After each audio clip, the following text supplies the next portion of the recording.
Hey guys, welcome back to the channel. So this is the early bird practice criterium. They happen every Sunday in January. And if you're a new racer, there's like a skills clinic and they teach you how to ride with a group, the basics for handling your bike, how to pace line, things like that. And also it just gives you a lot of motivation to stay fast early in the season. Between this and Trainer Road, this is how I come into the early season with a lot of fitness. And you even get some upgrade points. I think if you're a Category 5 or Category 4, something like that. And then there's a P12 field that I'm in today that I'll be talking about that is just really good race prep. You know, people pin a number and then all of a sudden everyone takes it more seriously, and it's just good speed work. It's good to get out and get competitive as early as January and get ready for those early season February, March races. Okay, so we're picking up action with 2 laps to go. I'm here by myself. I rode out to the race. So really the goal of today is to get a really good workout. And I still want to exercise good strategy. I still definitely want to win.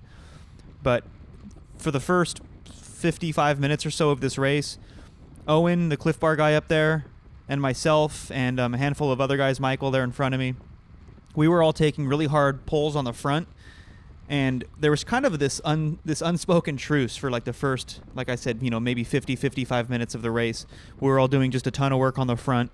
And because of the windy conditions today, what that did was that split the field from, it started at around maybe, I think 12 to 14 riders, something like that, and now we're probably down to like 6 riders or so. So as Michael pulls off there in front of me, the 55 minutes of nice, peaceful pacemaking on the front is over, and I put in really the first attack of this entire 60-minute race. And this isn't like I'm not fully committing to this thing. It was in the tailwind. Everyone was kind of hurting because of the wind and the hard effort that we'd all been doing. And I just kind of wanted to see what would happen. So I just put in that effort. I looked back, and it didn't really do much. So I wasn't going to overcommit to it. But I figured it kind of, you know, hurt everybody the same, maybe hurt me a little bit more. And I'm just going to talk through, by the way, this last like lap and a half, kind of what was going through my mind. And the big threat for me at this point in the race is Owen, because Owen's like, hey, let's sprint. And both of us were pretty eager to uncork a sprint to see where we're at in January. And he's beat me.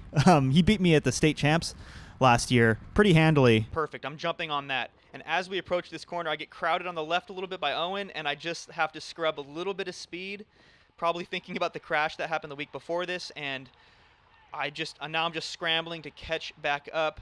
And look at just Owen just take off. I mean, classy sprint.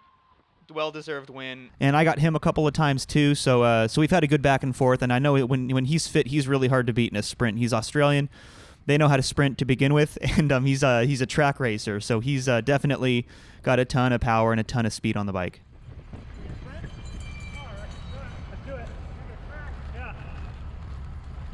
Oh yeah, so right there he was like, are we going to sprint? And I was like, yeah, let's do it, absolutely. So we're coming through, 1 to go.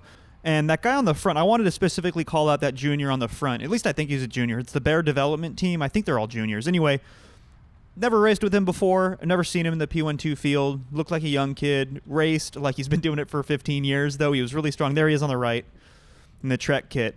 Just wanted to call him out as being really smart, really good racer, taking a lot of poles and doing a lot of work. And now that our truce is broken and we're on the last lap, I'm going to save a little bit of energy here. And you see Owen's on the front, but he's not doing a whole lot of work. And I'm pretty happy with my position right here. See, if I was further back and attack goes off the front, then I wouldn't be able to respond to it.